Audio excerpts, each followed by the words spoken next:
Hello guys, welcome to my channel Physics Infinity.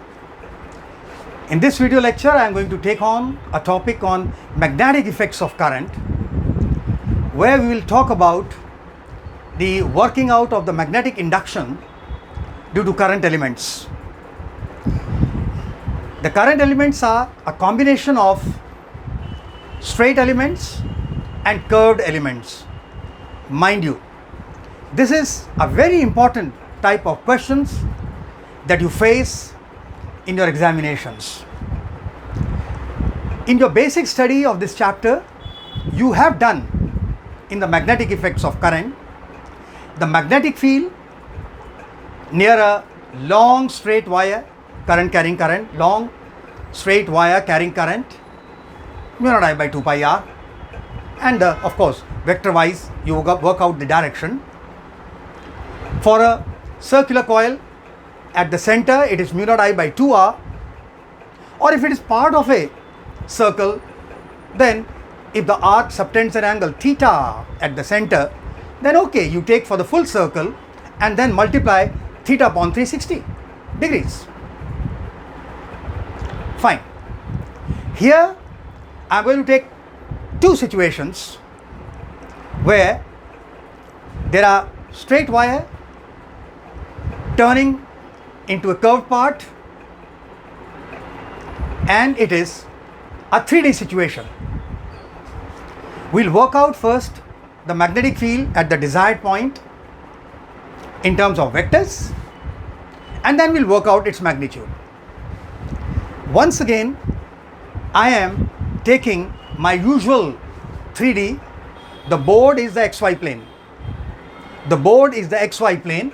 Well, if I can show you here, if this is X, this is Y, then outside perpendicular, well, that is Z, circle dot. So X, Y, and towards you, of course, that is Z. Right-handed Cartesian coordinate system. Let me take the first situation. Look at the situation here. Well, there is a long wire which is coming along the current along minus Z. Look at this, the current minus Z, the current is coming like this inwards to the board, that is minus Z, or along minus k cap. Then it turns into a semicircle in the XY plane, and then long wire, it goes out along plus Z. So I break up the problem, and we have been asked to find the magnetic induction at O,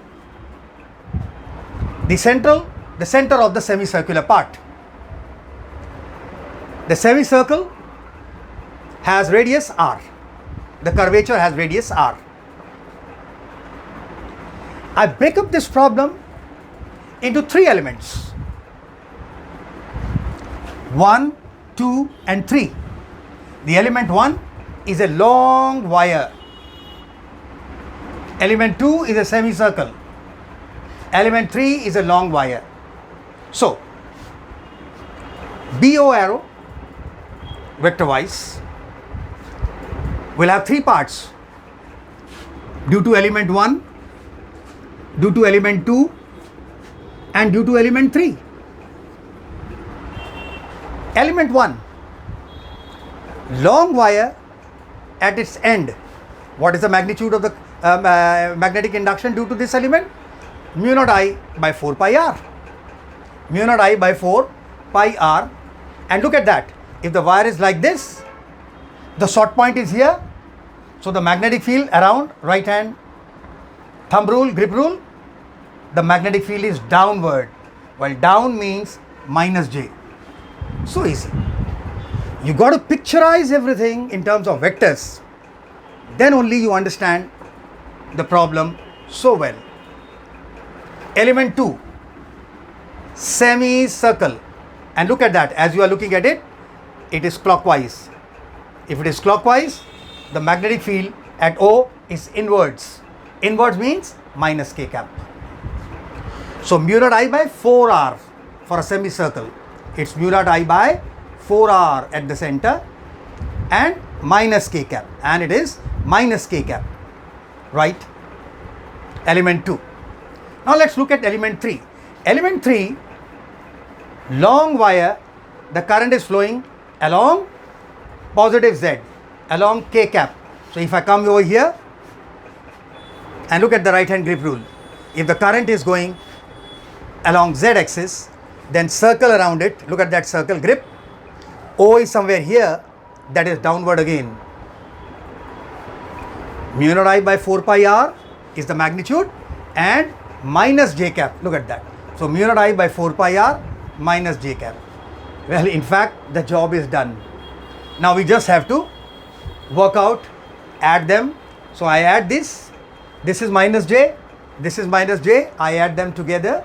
So I get mu naught I by 2 pi r. So minus mu naught I by 2 pi r j cap, I take minus out, minus mu naught I by 4r minus k cap. So technically speaking, the magnetic field has a compo minus j cap and minus k cap perpendicular to each other. So technically BO arrow lies in the minus y minus z plane.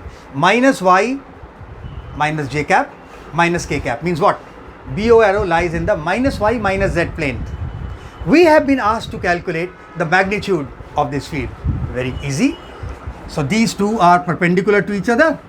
Use the Pythagoras.